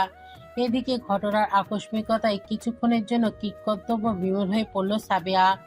অতঃপর তার টনক নড়ল যখন গার্ড দুজনে একজন রাজীব সাহেবের দিকে এবং অপরজন তার দিকে পিস্তল তাকলো। কিন্তু সে পিস্তলের ট্রিগার দাবানোর পূর্বে সাবিয়া তড়িতে হাতের বইটি প্রথম গার্ডের কবজি বরাবর ছুঁড়ে মারল। অতঃপর তার হাতের পিস্তলটি গিয়ে মেঝেতে পড়ল। এরই মাঝে দ্বিতীয় গার্ডটি সাবিয়ার ওপর গুলি চালাতে উদ্যত হলো, কিন্তু সাবিয়া তড়িৎ গতিতে এগিয়ে গিয়ে পা উঁচিয়ে গার্ডের হাতে হতে পিস্তল ফেলে দিল। অতঃপর নিজের ক্যারেটে টেকনিক খাটিয়ে গার্ড দুটোকে কোনো মতে ধরাশায়ী করলো। তবে গার্ড দুটো কম কিসের, সাবিয়ার ক্যারেটের প্রয়োগ দেখে নিজেরাও সাবিয়ার উপর হামলা করলো। দুটো ছেলের সাথে এক হাতে পেরে উঠতে পারছে না সাবিয়া, কিন্তু বিভিন্ন কৌশল খাটিয়ে নিমেষের জন্য গার্ডদের হতবুদ্ধি করলেও পরবর্তীতে তারা ঠিকই তাকে মারতে পেরেছে। সে প্রাণপণ চেষ্টা করেছে যেন গার্ড দুটোর হাতে কোনো মতে পিস্তলগুলো পুনরায় না আসে। গার্ডগুলো সর্বোচ্চ চেষ্টা করছে নিজেদের উদ্দেশ্য হাসিলের জন্য। এই ভেবে 2 মিনিটের মাথায় বাড়ির বাইরে হতে বেশ কয়েকজন গার্ড দ্রুত রাজীব সাহেবের রুমে প্রবেশ করলো। মুহূর্তেই নিজেদের সম্মিলিত শক্তি দিয়ে তারা লেভার্সধারী গার্ডগুলোকে পুরোপুরি ধরাশায়ী করে ফেলল। ততমধ্যে একজন গার্ড জরুরি কণ্ঠে সাবিয়াকে জিজ্ঞেস করলো। ম্যাম, আপনি ঠিক আছেন? কিছু সময়ের জন্য চলা মারপিটের দরুন সাবিয়ার শরীরে বেশ কয়েক জায়গায় আঘাত পেয়েছে। সেই সব জায়গায় এই মুহূর্তে চিনচিনে ব্যথা অনুভব হচ্ছে। তা সত্ত্বেও সে গার্ডকে মিথ্যা বলল। আমি ঠিক আছি, আর বাবারও কিছু হয়নি। গার্ডটি স্বস্তির নিঃশ্বাস ফেলল, বলল, রাগীব স্যার ও অনিক স্যার যে কোনো মুহূর্তে চলে আসবেন। আপনি আপনার রুমে গিয়ে রেস্ট নিন ম্যাম। আমরা রাজীব স্যারকে অন্য রুমে শিফট করছি। সাবিয়া আলতো মাথা দোলালো। গার্ডটি যেতে নিলে সাবিয়া পিছন হতে ডেকে তাকে জিজ্ঞেস করলো। এই গার্ড দুটোকে নিশ্চয়ই তোমাদের মধ্যে কেউ না? জি ম্যাম, এরা আমাদের লোক নয়। তাহলে কারা এরা? বাবাকে মারতে এসেছিল কেন? গার্ডটি নতমস্তকে বলল, এই প্রশ্নগুলোর জবাব রাগীব স্যারই আপনাকে দিয়ে দিবে ম্যাম। আপনি এখন রুমে গিয়ে রেস্ট নিতে পারেন। সাবিয়া আর কথা বাড়ল না। কিছুক্ষণ পূর্বে ঘটে যাওয়া ঘটনা নিয়ে নিজের মাঝে আলোচনা করতে করতে রুমের দিকে পা বাড়ালো। গার্ড দুটোর হাত এবং পা চেয়ারের সাথে বেঁধে রাখা। তাদের চোখে বিরাজ করছে ভয়, প্রাণ হারানোর ভয়। তারা রাগীবের চাহনি দেখেছে। রাগীবের চাহনিতে স্পষ্ট রূপে হিংস্রতা দেখা মিলছে। রাগীব তার মধ্যে একজনের চুলের মুঠি ধরে দাঁতে দাঁত পিষে বলল। গ্যাব্রিয়েল পাঠিয়েছে না তোদের? গার্ড দুটো মুখ বুজে রইল, জবাব দিল না। তবে রাগীব রেগে গিয়ে হাতের পিস্তলটা দ্বিতীয় গার্ডের মাথায় তাক করতেই গার্ড সাথে সাথে জবাব দিল। হ্যাঁ হ্যাঁ, গ্রেভিয়েল স্যারই পাঠিয়েছে আমাদের। রাগীব আর কথা বাড়ল না। কয়েক কদম দূরে এসে গার্ডগুলোর দিকে পিস্তল তাক করে বলল। সাবিয়ার বাবার ক্ষতির চেষ্টা করার জন্য। এই বলে সে পরপর দুটি গুলি দুজন গার্ডের কপাল বরাবর মারল। নিমেষের মাঝে গার্ড দুটো প্রাণ হারালো। অতঃপর রাগীব মেঝেতে পিস্তল ছুড়ে দিয়ে বলল। গ্যাব্রিয়েল, ক্ষমতার লোভে আর কত নিচে নামবে তুমি? এতদিন আমাদের পেছনে লেগে ক্ষান্ত হওনি, এখন আমার বাবার সাথে সাবিয়ার পেছনে পড়েছ। হয়তো তোমার শেষ সময় চলে এসছে গ্যাব্রিয়েল। বয়সে বড় বলে অনেক ছাড় দিয়েছি তোমাকে, কিন্তু এখন আর না। সাবিয়া অধীর আগ্রহে রাগীবের অপেক্ষা করছিল। তার মনে উসখুস করছে ওই গার্ড দুটোকে কে পাঠিয়েছিল তা জানার জন্য। ফলে রাগীব আসতেই সে বিলম্ব ব্যতীত রাগীবকে জিজ্ঞেস করে বসে। এই গার্ড দুটোকে কে পাঠিয়েছে? আর তারা বাবাকে মারতেই বা এসেছিল কেন? সাবিয়ার এ আগ্রহ দেখে রাগীব মৃদু শব্দে হাসলো, বড় নাচিয়ে মিটিমিটি হেসে বলল। তোমাকে এর একটুরও জবাব দেওয়া যাবে না, কারণ তুমিই বলেছ আমার এই জগৎ সম্পর্কে আর নতুন করে কিছু জানতে চাও না তুমি। সেক্ষেত্রে এটাও বলা যাবে না। সাবিয়ার মুখটা ছোট হয়ে এলো। তার আগ্রহ সকল হাওয়ায় মিলিয়ে গেল। খানিকটা মিয়ে এলো সে। তার এহেন রূপ দেখে রাগীব চুপিসারে হাসলো। ওয়াশরুমের দিকে এগোতে গিয়েও ফিরে এলো। অতঃপর সাবিয়ার নিকট এসে তার বাহুতে হাত রেখে রাশভারী গলায় বলল। ক্ষমতার লোভ মানুষকে ব্যক্তি হতে জানোয়ার বানিয়ে দেয়। শুধু এটুকু জেনে রাখো, যারা বাবাকে মারতে এসেছিল তারা আমাদের পুরনো শত্রুর লোক। আমার বাবার সৎ ভাইয়ের ছেলের লোক ছিল ওরা। এই বলে সে পুনরায় যেতে নিল, কিন্তু ফিরতি পথ ধরে আবারও পূর্বের ন্যায় ফিরে এলো সাবিয়ার দিকে। সগর্বে চেয়ে বলল। থ্যাঙ্কস স্নিগ্ধময়ী, আমার বাবাকে বাঁচানোর জন্য। বাই দ্য ওয়ে, ভাবছি তোমার কাছ থেকে ক্যারাটে ট্রেনিং নেব, যেন যখন তখন পিস্তল ছাড়াও শত্রুদের পুরোপুরি কাবু করতে পারি আমি। তো ম্যাডাম, কবে থেকে শুরু করবেন? সাবিয়া মুহূর্তে দু হাতে মুঠো করে সামনে দিয়ে ক্যারাটে শুরুর পজিশনে এসে বলল। আপনি বললে এখনই শুরু করে দিতে পারি স্যার। এই বলে সে ফিক করে হেসে ফেলল। হাসলো স্বয়ং রাগিবও। হঠাৎ মনে পড়লো এমন ভঙ্গিতে রাগিব বলল। সাবিয়া, ভেনিসে ফিরে চেরি ব্লসম দেখতে যাবে? সাবিয়া উৎফুল্লিত কণ্ঠে বলল। অবভিয়াসলি, এই প্রপোজাল আমি কি করে রিজেক্ট করতে পারি? রাগিব মৃদু হাসলো বলল। ওকে, ডান ম্যাডাম। তাহলে ভেনিসে ফিরে আমরা চেরি ব্লসম পার্কে যাচ্ছি। সাবিয়া রাগিবের কথা প্রত্যুত্তর করলো না। অতি খুশিতে জড়িয়ে ধরল রাগিবকে। রাগিবও তাকে দুই হাত দিয়ে দৃঢ়ভাবে আলিঙ্গন করলো। ম্যাম, আপনার নাম পার্সেল এসেছে। এই বলে ডেলিভারি ম্যান সাবিয়ার দিকে একটি মোটা খাম ধরিয়ে দিল। সাবিয়া তা হাতে নিয়ে এপাশ ওপাশ উল্টে দেখলো। তার নাম ও ঠিকানা বাদে আর কারোর নাম বা ঠিকানা নেই সেখানে। সাবিয়া ডেলিভারি ম্যানকে এই বিষয়ে কিছু জিজ্ঞাসা করলে ডেলিভারি ম্যান অজানা হওয়ার ভান করলো। সে সাবিয়ার হাতে পার্সেলটা দিয়ে চুপচাপ কেটে পড়লো সেখান হতে। ডেলিভারি ম্যান যেতেই সাবিয়া পার্সেলটা খুললো। অতঃপর পার্সেলটি খুঁটিয়ে খুঁটিয়ে যা দেখলো তার জন্য সে মোটেও প্রস্তুত ছিল না। হাতের পার্সেলের মধ্যকার জিনিসগুলো দেখে সাবিয়ার পায়ের তলায় যেন মাটি সরে গেল। সে এমন কিছুর জন্য মোটেও প্রস্তুত ছিল না। তার হাতের পার্সেলে কার্নিভাল ফেস্টিভ্যালের বেশ কয়েকটি ছবি এবং প্রত্যেকটি ছবিতে তার বাবা ও রাগিবের চেহারা স্পষ্টভাবে দেখা যাচ্ছে। প্রথম তিনটি ছবির পরের এই ছবিগুলোতে দেখা যাচ্ছে রাগিব তার আফসার সাহেবের দিকে পিস্তল তাক করে দাঁড়িয়ে আছে। এর পরেরটাই দেখা যাচ্ছে আফসার সাহেব গুলিবিদ্ধ অবস্থায় পড়ে আছেন। এসব ছবি দেখে সাবিয়ার বুঝতে দেরি হলো না যে রাগিবই তার বাবাকে মেরেছে এবং তার অলক্ষ্যে অ্যাক্সিডেন্টের ঘটনা সাজিয়েছে। সাবিয়া বিস্ময়ে হতভম্ব। এই সময় ঠিক কিরূপ প্রতিক্রিয়া দেখাবে সে তা ঠাউর করে উঠতে পারল না। কয়েক মুহূর্তের জন্য সে নিষ্পলক ছবিগুলোর দিকে তাকিয়ে রইল। কিছু মুহূর্তের জন্য যেন সে ছবিগুলোর মাধ্যমে চলমান দৃশ্য দেখতে পেল। রাগিব তার বাবাকে মারছে ভাবতেই শিউরে উঠল সে। সাবিয়া ছবিগুলো নিয়ে ভেতরে চলে এলো। ছবি সহ পার্সেলটা বিছানায় ছুঁড়ে মারলো। কয়েক সেকেন্ড সেদিকে চেয়ে রইল। অতঃপর আচমকায় হাউমাউ করে কাঁদতে কাঁদতে বিছানা ঘেঁষে নিচে বসে পড়ল। কাঁদতে কাঁদতে বলল। আমি তোমায় হারাতে চাইনি আব্বু। আমি খুব ভালোবাসি তোমায়। আমি জানি তুমি অনেক পাপ করেছো, কিন্তু তুমি একজন ভালো বাবা ছিলে। তুমি সবসময় আমায় আগলে রেখেছো, স্নেহ দিয়েছো, আমার আবদার শুনেছো। আমি সত্যি তোমায় হারাতে চাইনি বাবা। আমি রাগিবকে বলেছিলাম আব্বু ও যেন তোমায় না মেরে ফেলে, কিন্তু তারপরে ও তোমায় মেরেই ফেললো। এমনটা তো চাইনি আমি। আমি রাগিবকে ভালোবাসি আব্বু, কিন্তু ও তোমাকে আমার থেকে এভাবে কেড়ে নিবে তা স্বপ্নেও ভাবিনি আমি। ওর কাছে আমি আবদার করেছিলাম, বারবার বলেছিলাম যেন তোমায় না মারে, কিন্তু ও আমার আবদার রাখলো না। অথচ বলেছিল তোমায় মারবে না ও। মিথ্যে বলেছিল ও। বড় মিথ্যে আমাকে আড়ালে রেখেছিল।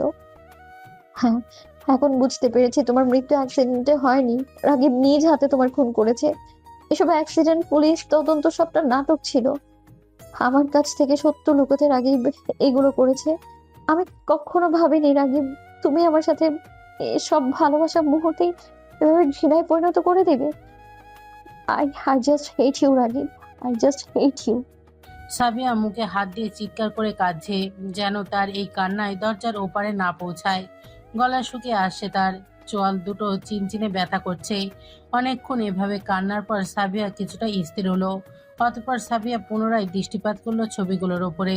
একাধারে কিছুক্ষণ ছবিগুলোর দিকে চেয়ে ফোপাতে ফোপাতে তার বাবার উদ্দেশ্যে বলল। তোমার অনেক কষ্ট হয় না আব্বু? রাগিব যখন তোমায় গুলি করলো, পচিয়ে মারলো, তখন তোমার খুব কষ্ট হয়েছিল, তাই না? তাই না আব্বু? রাগিব কি করে পারলো এমনটা করতে? কি করে পারলো তোমাকে এতটা কষ্ট দিতে? ও কি একবারও তোমার কথা ভাবলো না? ও এতটা নিষ্ঠুর হলো কি করে? ও ভুলেই গিয়েছিলাম, ও তো একজন মাফিয়া। ওর জন্য এসব খুন খারাপি তো কোনো ব্যাপারই না। কিন্তু রাগিব আমাকে চেনেনি এখনো। ও কি ভেবেছে আমি ওকে ছেড়ে দিব? এসব সত্য জানার পর তো প্রশ্নই ওঠে না। তোমাকে এর ফল ভোগ করতেই হবে Ragib. You have to pay for this murder. শেষাক্ত কথাগুলো বলার সময় সাবিয়ার চাউনি ও মুখভঙ্গি কঠোর হয়ে এসেছিল। হাতের মুঠো হয়ে উঠেছিল শক্ত। সাবিয়া এখন যেন নিজের মধ্যেই নেই। বাবার মৃত্যু দেখে সে ভুল সঠিকের পার্থক্য যেন ভুলে বসেছে তার বাবার কৃতকর্মের কথা। সে এখন পাগল প্রায় হয়ে এসেছে, মানসিকভাবে হয়ে গিয়েছে বিপর্যস্ত। সাবিয়া বিছানার ওপর ওভাবেই ছবিগুলো রেখে ওয়াশরুমে চলে গেল। এরই মাঝে সামাদ রুমে প্রবেশ করলো। সাবিয়াকে খুঁজতে এসেছিল সে কিছু জরুরি কাজের জন্য। রুমে এসে সাবিয়াকে এক ডাক দিতেই তার দৃষ্টি গিয়ে পড়লো বিছানার এলোমেলো ভাবে রাখা কয়েকটি ছবির উপর। সে যথেষ্টভাবে একটি ছবি তুলে নিল।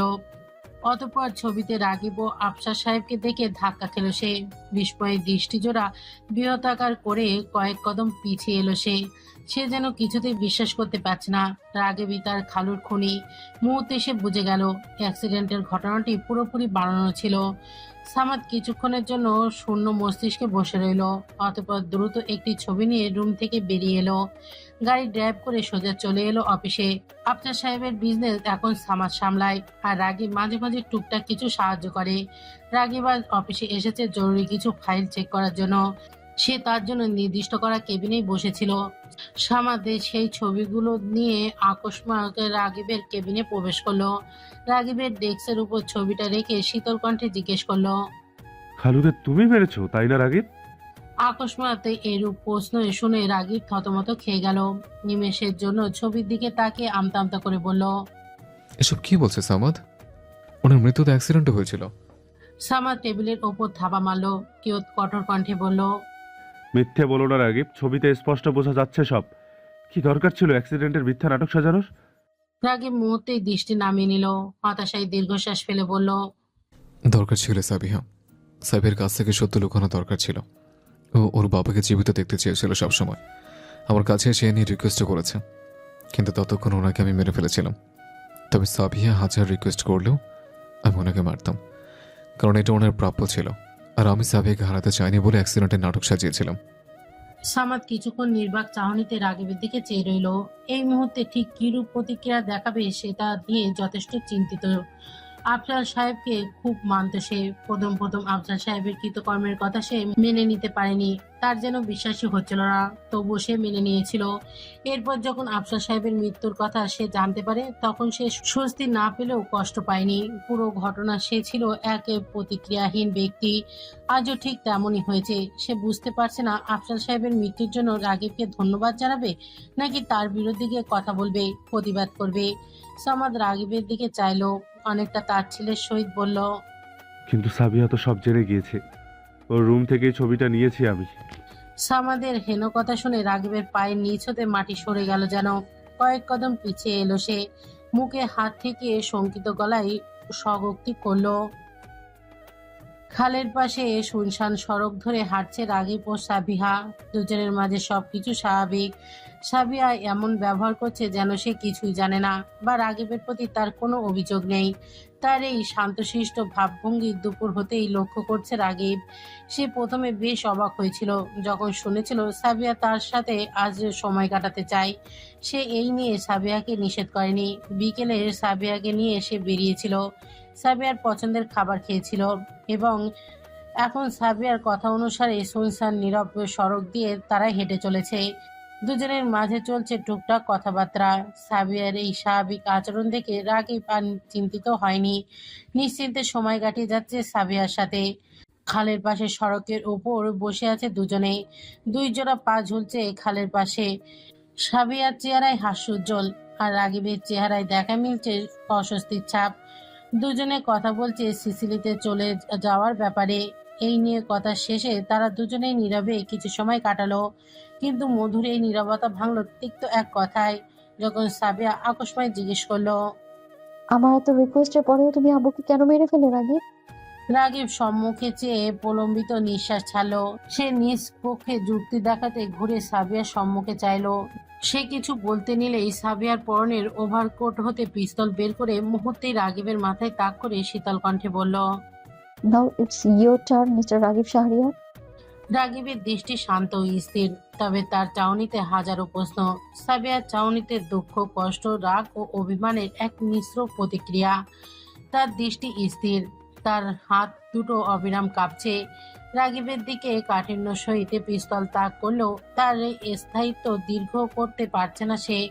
ট্রিগার চাপতেই তার হাত জোড়া কাঁপছে। সে তীব্রভাবে অনুভব করছে তার অন্তর আত্মা তাকে বাধা দিচ্ছে। কিন্তু সে যে রাগিবের উপর প্রতিশোধ নিতে এসেছে, অথচ তার মন এই মুহূর্তে তাকে এই কাজে সায় দিচ্ছে না। কিন্তু সেই সময় প্রচন্ড জৌলুসে এসে রাগিবের উপর প্রতিশোধ নেওয়ার সিদ্ধান্ত নিয়েছিল। এখন যেন নিজের কাছে নিজেই পস্তাচ্ছে সে।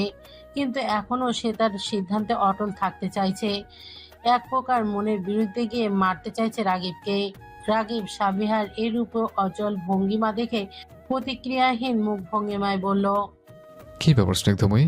হাত চলছে না নাকি মাথা ঠিক কাজ করছে না? সাবিহার নির্বাক রইল। সন্দেহ নেই, রাগিবের বলা স্নিগ্ধময়ী শব্দটি তার কানে আঘাতপ্রাপ্ত হলো। হয়তো হৃদয়ের অন্তরস্থলে গিয়েও তার ছুরি বসালো।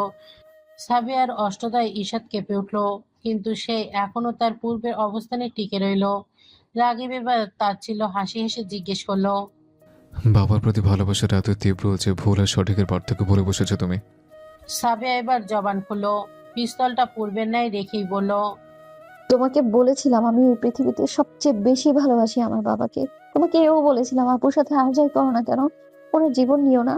আমি কখনো চাইনি ওনার মৃত মুখ দেখতে। আমি সব সময় চাইতাম আড়ালে হোক বা সম্মুখে হোক, আপুর চেহারা আমার সব সময় দেখতে চাই আমি। রাগিব কিছুটা ক্ষীণস্বরে প্রশ্ন করলো, তোমার বয়সে একটা মেয়েকে রেপ করার পরও তুমি এমন চাইছো? আর শুধু কি রেপ, তোমার বাবা তো আমার বোনের মার্ডার করেছে।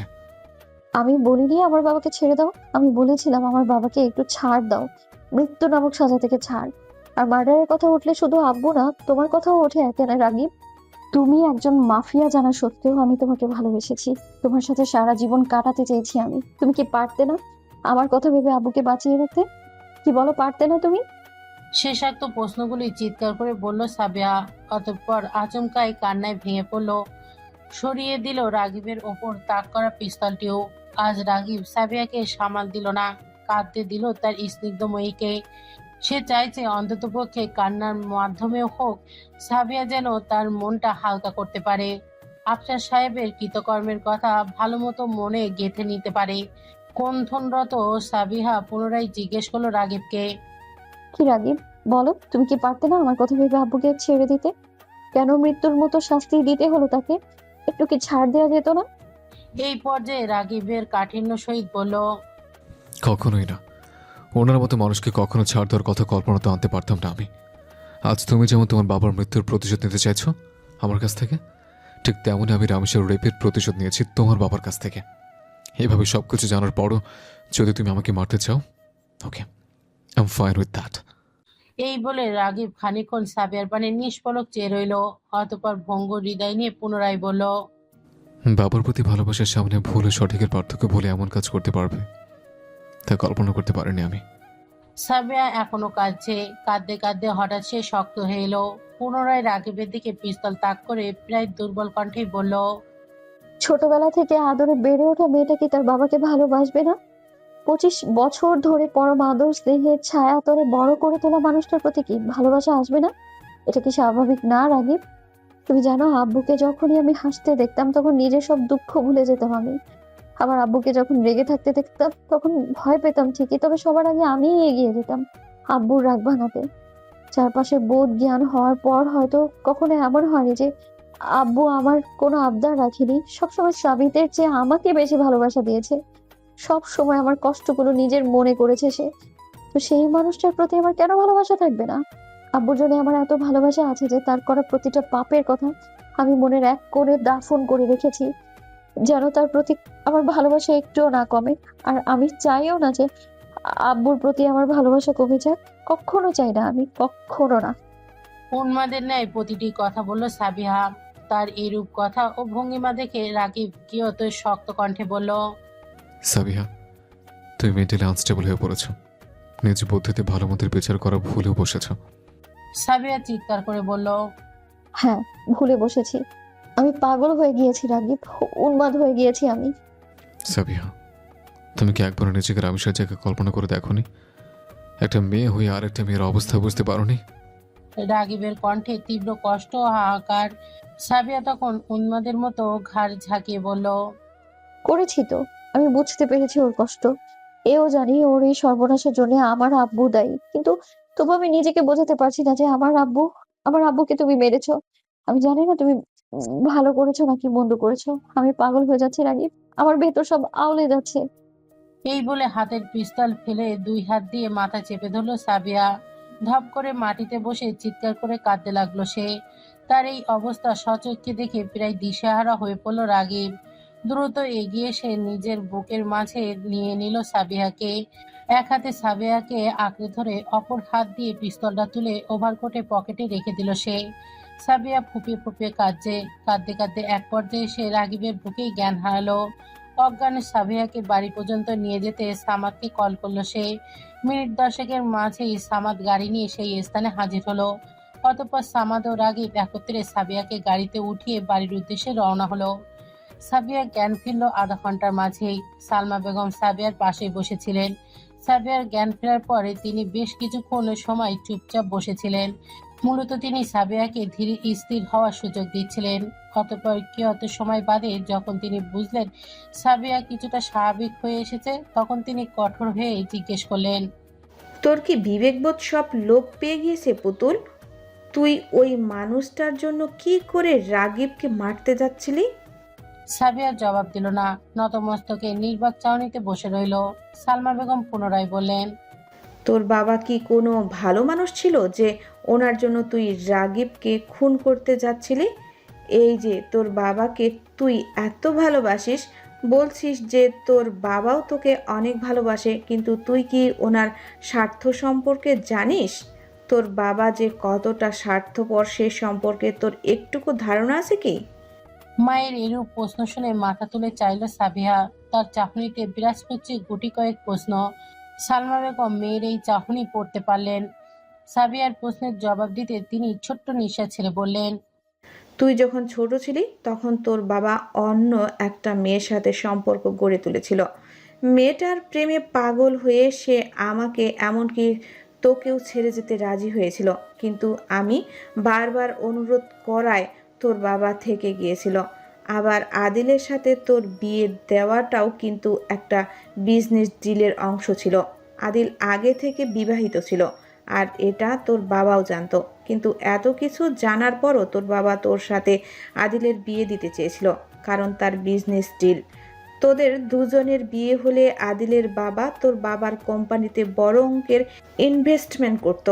এ কারণে নিজের লোভের জন্য তোর বাবা তোকে বলি দিতেও পিছপা হচ্ছিল না।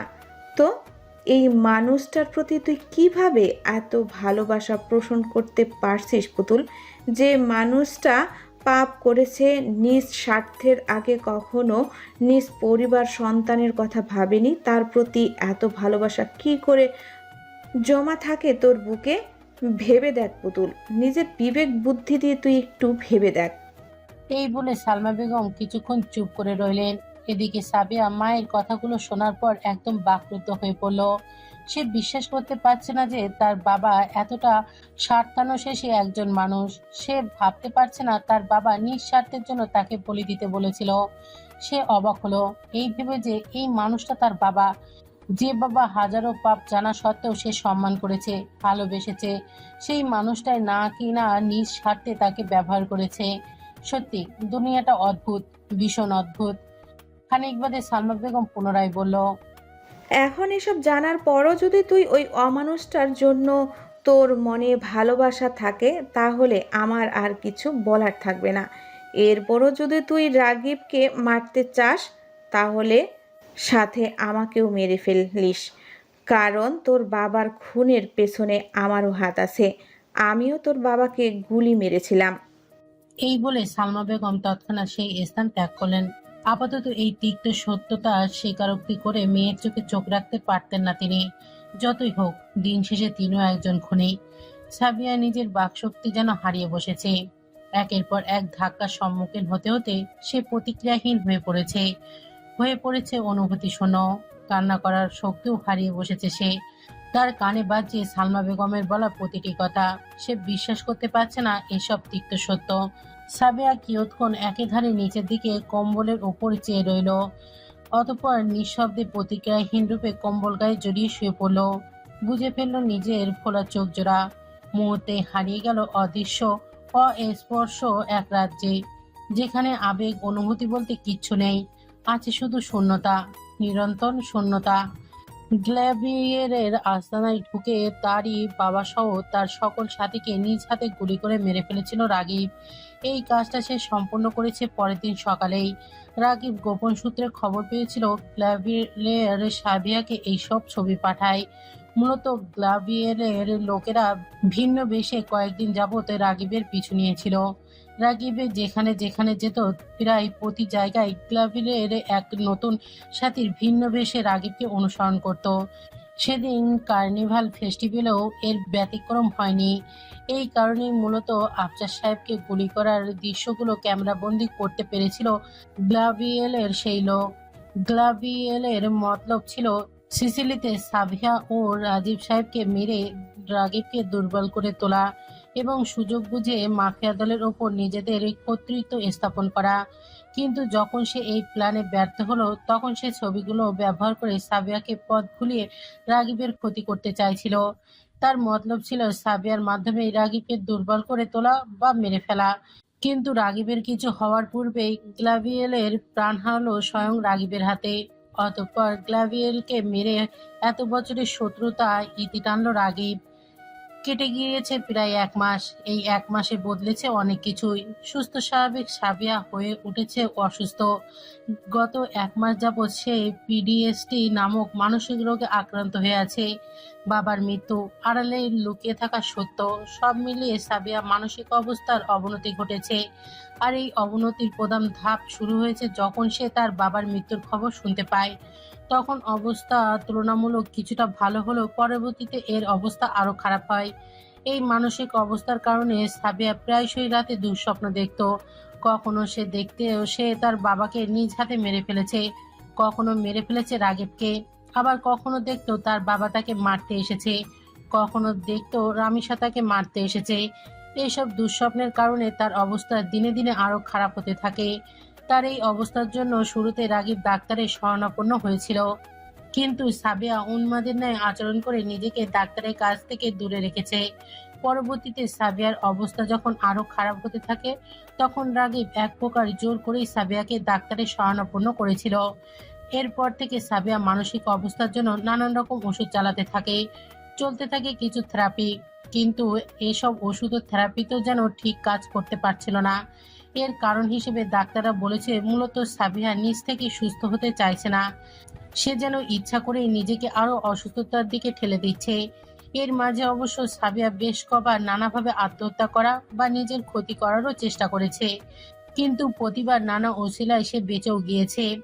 যেখানে পিডিএসডি নামক মানসিক রোগ ওষুধপত্র নিয়ে 1 মাসের মধ্যেই সেরে যাওয়ার কথা, সেখানে সাবিয়ার ক্ষেত্রে 1 মাসেরও বেশি সময় পার হয়ে যাচ্ছে, অথচ উন্নতির কোনো নাম নিশানা খুঁজে পাওয়া যাচ্ছে না।